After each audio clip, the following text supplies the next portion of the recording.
If you're looking to buy your first home in 2025, I'm going to point out what I feel is the most important element of the process and the one thing you need to take action of immediately if you're considering buying your first home. This video is aimed at complete beginners. So we're in 2025, inflation is a little bit more stable, but keeps creeping up and then coming back down.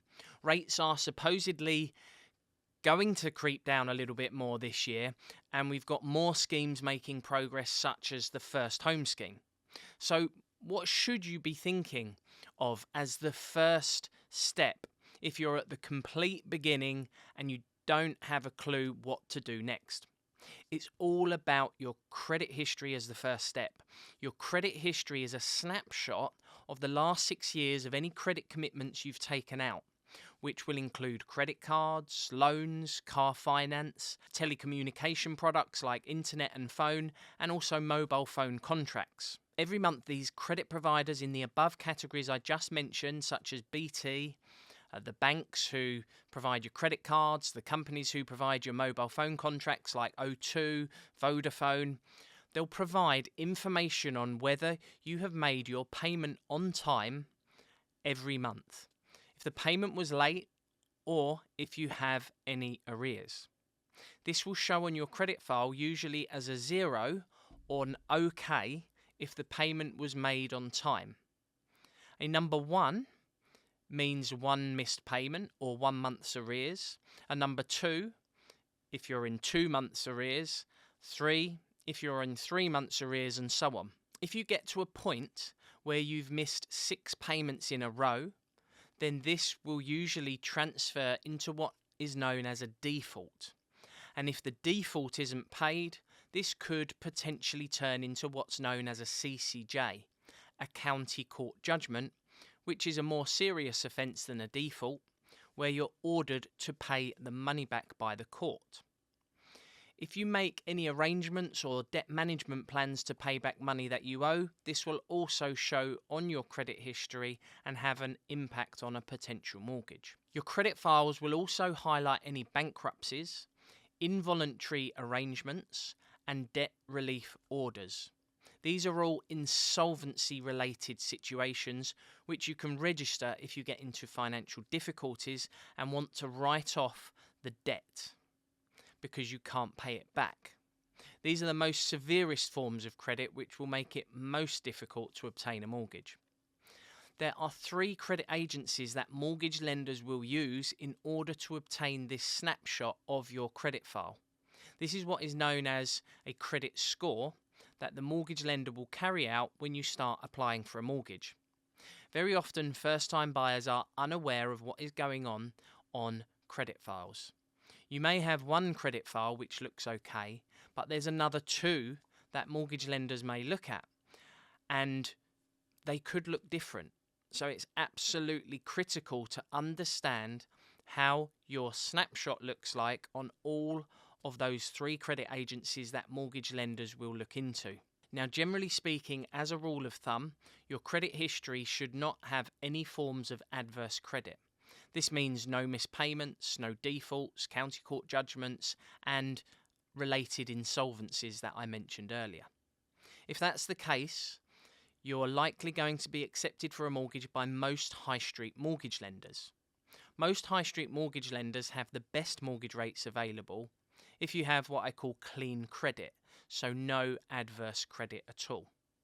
A high street lender is a bank or a building society like NatWest, Barclays, or Nationwide Building Society.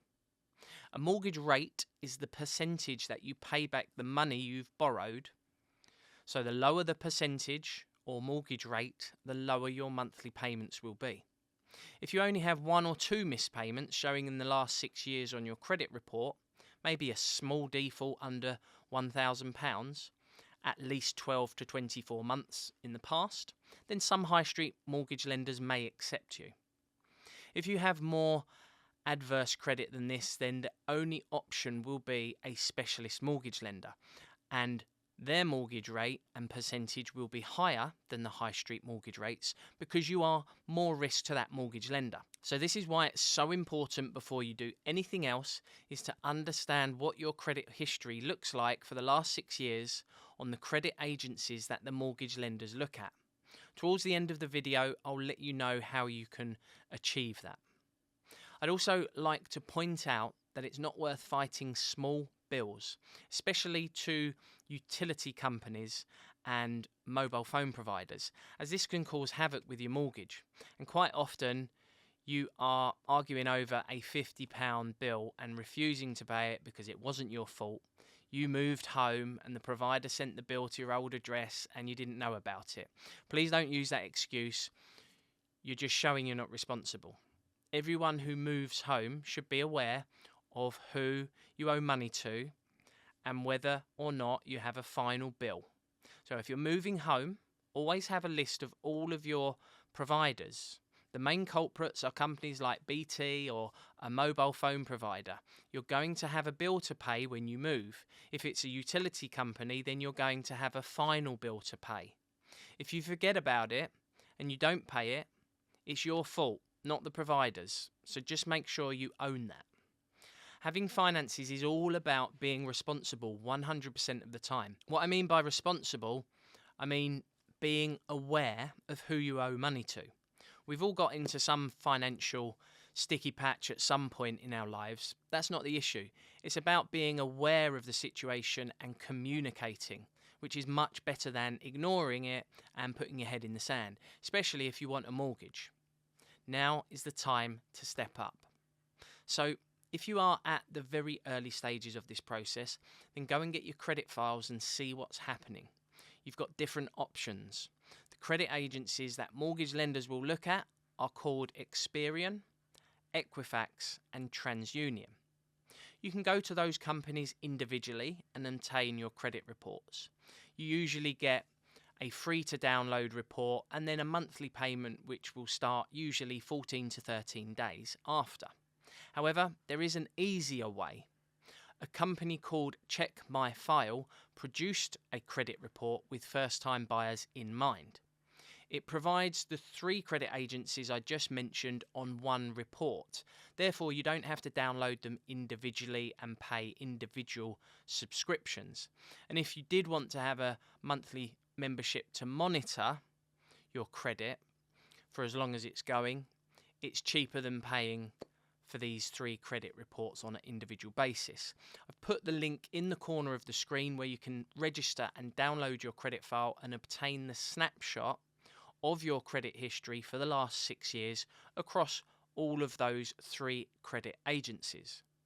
Your credit file is free to download for the first 30 days with Check My File. You can scroll to the bottom of the page and click the button Print/Save My File. This will download a PDF. You can cancel at any time, but if you do carry on with the membership beyond the first 30 days, which are free, you'll then be charged £14.99 thereafter.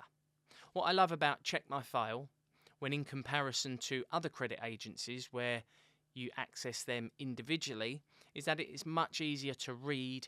Everything's color coded, and at the start of the credit file there's a key which tells you what everything means. If, for example, you try and download an Experian credit file, this is my least favorite report, as everything is in black text and it's really difficult to find key information. It's just a matrix of numbers and letters. I've also published a video on how to read this particular credit file, which I will include at the end of this video.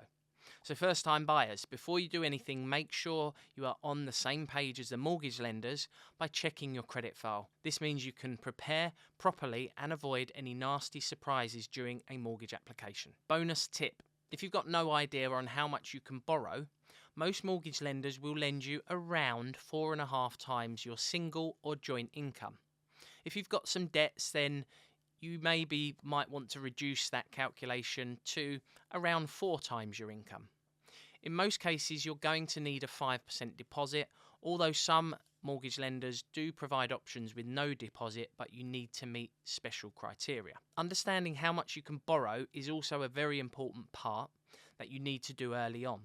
And this is just a basic calculation to give you a rough idea. But the foundations of mortgage success all start with understanding your credit file and correcting any possible errors that may exist. Going on the voters roll or ensuring that the credit providers you currently have, like your bank and mobile phone provider, have your correct and current address will also help improve your credit score. So if you live somewhere and your bank's registered at your parents', for example, get that changed ASAP. Mortgage lenders rely on you keeping your address records up to date in order to access an accurate reflection of your credit profile, so make sure everything is looking good. And any questions, just let me know. For those who don't know me, my name is Alex Kerr. I'm a qualified mortgage broker who specialises in helping first-time buyers, and you can book a free chat with me to discuss your options using the link in the corner of the screen or the description below. Mortgage warning. As a mortgage is secured against your home, it could be repossessed if you do not keep up the mortgage repayments. So thanks for watching today's video. Please check out the show notes for a recap with access to any links discussed today. And if you feel like you are getting value, please do consider subscribing to the channel. Have a beautiful day. I'll see you in the next one.